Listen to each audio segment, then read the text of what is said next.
Todos nós sabemos que Antônio Mushanga é o partido da oposição e, como sempre, ele estaria contra os desejos da governação de Filipe Nyusi. Desta feita, o Antônio Mushanga foi ao programa Strong Live, onde disse que não concordava com os planos previstos para este ano, sendo que o país passa por uma fase muito delicada do coronavírus. Inscreva-se no canal para não perder nenhuma atualidade. Estamos neste momento depois de terminado o estado de emergência.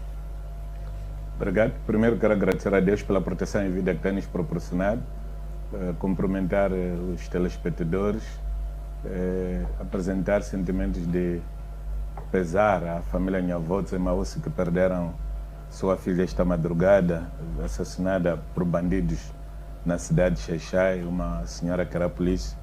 E espero que as autoridades façam o suficiente para poderem localizar esses malfeitores e poderem os responsabilizar. Indo concretamente à questão que me colocas, nós estamos numa situação de um grande dilema, porque o Presidente da República habituou-nos a gerir o país com base na legislação e o que veio fazer nesses últimos dias foi uma questão muito complicada.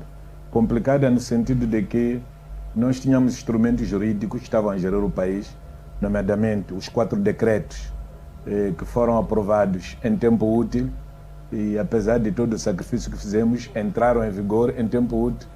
Lamentavelmente, ele tem um desejo político de manter a emergência, mas não criou condições jurídicas para o estado de emergência ser mantido. O que nós temos agora é que o estado de emergência terminou. O discurso do Presidente da República não é de cumprimento obrigatório. O Presidente da República não pode gerir o país com base em discurso político. Ele tem que gerir o país com base nos despachos e decretos. Pelo que se sabe até agora, não há nenhuma coisa escrita vinculativa que um procurador, um juiz, um polícia pode usar, por exemplo, para persuadir alguém a abandonar uma determinada atividade alegadamente por causa da emergência. Esta é a questão que nós temos. Mas eu perguntava, nesta situação terminou o estado de emergência, como é que nós estamos? Mushanga foi meramente filosófico aqui. Eu estou a explicar o que é que está a acontecer. O que está a acontecer é que juridicamente não estamos no estado normal. É isso que eu queria perceber. Sim. Voltamos à situação em que nos encontrávamos no dia 25 de março.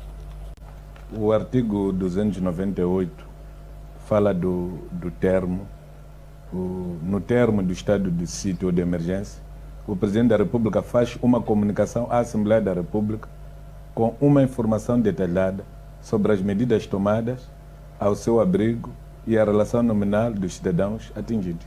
Espero que o Presidente tenha tempo de incluir essas pessoas todas que foram assassinadas, que apresentamos a ocasião aqui para apresentar os sentidos pésamos. E o número 2 diz: a cessação do estado de sítio ou de emergência faz cessar os seus efeitos.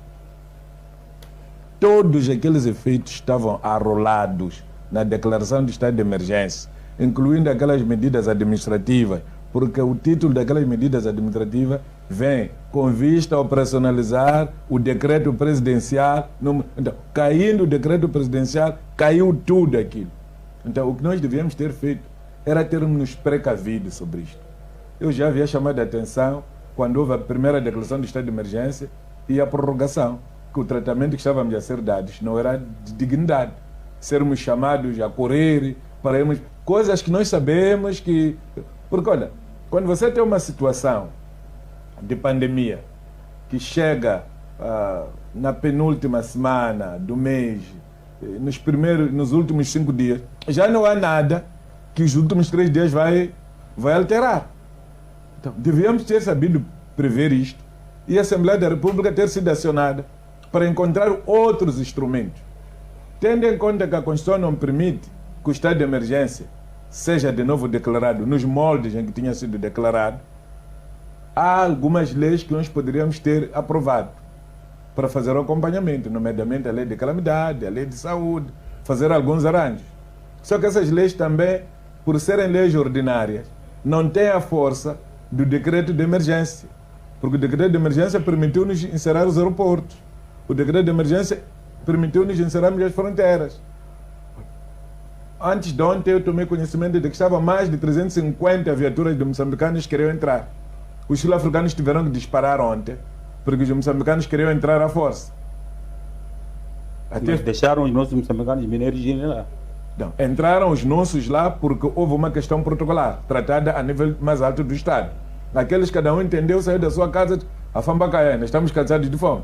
Vieram cantar na fronteira e entenderam fazer confusão. No primeiro diálogo, dizia-se que Moçambique é que não queria abrir.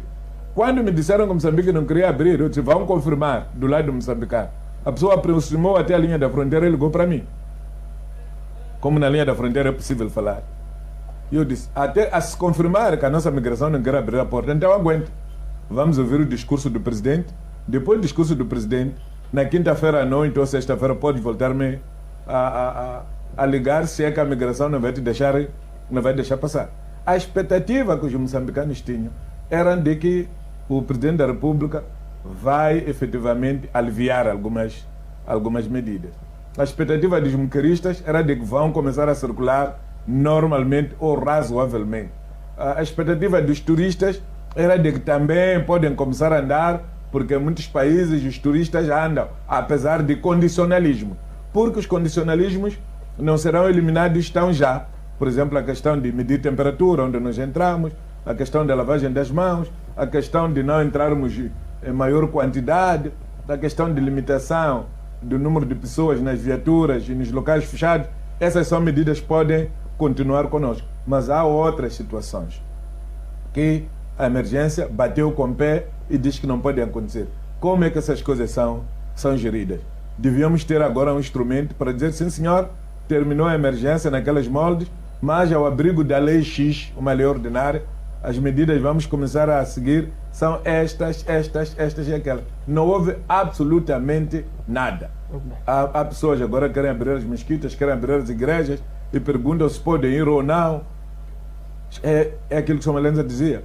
Agora o que manda é a consciência. E um país não pode ser gerido por consciência de cada um. Porque há uma máxima que diz que cada cabeça é uma sentença. Então, podemos ter aqui mais de 20 milhões de sentenças, né? Considerando que maiores de 18 anos, mais ou menos, já andam esse número. Muito bem. Malenza, a sua opinião também sobre esse posicionamento, não é? Alguns moçambicanos dizem que não entenderam nada daquilo que o chefe do Estado disse. Qual é a sua opinião em relação a esta percepção das pessoas? Eu penso que eles têm razão, porque, na verdade, o estado de emergência caiu sozinho. Volto a repetir, terminou ontem as coisas. E parece-me que apanhou a máquina um pouco de surpresa, em contramão. Porque há medidas que estavam sendo tomadas que acalentavam a esperança de que o estado de emergência vai pelo menos acabar. E ele acabou dizendo ontem que se vai acabar gradualmente, não sei, mas as pessoas tinham uma sede tal para que se dissesse o que é que vai acontecer em diante, não é? Perante a preparação das escolas para receberem coisas, tratando de higienização, não é? Ele próprio disse, presente, que teve reunião com vários segmentos e teve o conselho técnico, esse conselho técnico que é permanente. Falhou na orientação de coisa para o presidente, não é? Deixaram essa coisa numa situação destas.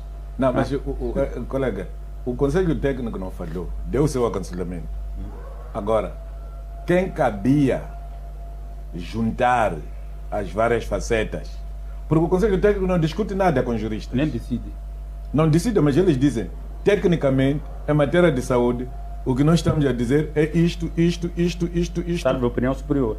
Não, nem dizem, salve a opinião superior. Olha, há uma questão que se, em algum momento, nós temos tido, de que quando para o médico operar alguém, a família tem que fazer declaração. Isso é estupidez. E se eu for acidentado numa situação que eu não tenho familiar, vamos deixar morrer, porque o meu familiar não está ali para tomar a decisão. O médico é que avalia e chega à conclusão de que vale a pena fazer isto para salvar a vida. Os médicos já produziram o seu informe. Cabe ao Presidente da República entregar esse informe à sua equipe de juristas, estão a ser muito bem pagos. até como ministros, têm regalias, têm tudo, com segurança nas suas casas, produziram um documento e entregaram ao presidente em tempo útil. E deviam ter chamado a atenção ao presidente na semana passada sobre os cuidados que deveria ter, porque as indicações de que esta coisa ia dar nisso já estavam evidentes. Lamentavelmente as pessoas não quiseram fazer isso. Não sei se porque queriam pendurar o presidente, querem fazer ajuste de contas com ele, ou é para destruir o legado. Não sei, mas efetivamente a assessoria jurídica do presidente da República está uma lástima. Continuar de discurso em discurso. Vai cometer o mesmo erro maior que Samora Machel cometeu. Fechou a fronteira de Moçambique com a Rodeza do Sul através de um discurso político. Quando a guerra de Zimbábue terminou, precisava-se do documento para formalizar essa abertura de fronteira, não havia nada. Tinha sido discurso que o comandante que estava em escola qual ouviu via rádio Moçambique. E as fitas estavam no Maputo. As fitas não podem ser usadas no tribunal como prova, porque os presidentes não governam assim. Aconteceu também no dia 24 de julho, a nacionalização das casas. As pessoas estavam no estado da Machava para bater palmas do presidente, voltam para casa, já não tinham as suas casas. E as coisas não podem ser assim. O presidente governa através de despachos e decretos. Então, o presidente que nós estamos à espera que o presidente traga hoje é um decreto, é uma luz. Não é continuar a falar, porque essa coisa de falar, isso não vincula ninguém. Em casos de alguém praticar indisciplina agora, não há nenhum juiz que vai condenar essa pessoa, porque não tem instrumento válido. O instrumento esgotou ontem, à noite. É exatamente isto que nós estamos a chamar a atenção. Machado, a questão que eu lhe coloco é esta. Qual é o papel da Assembleia da República neste momento, não é? Em que o chefe do Estado disse que hoje iria enviar o relatório para a Assembleia da República.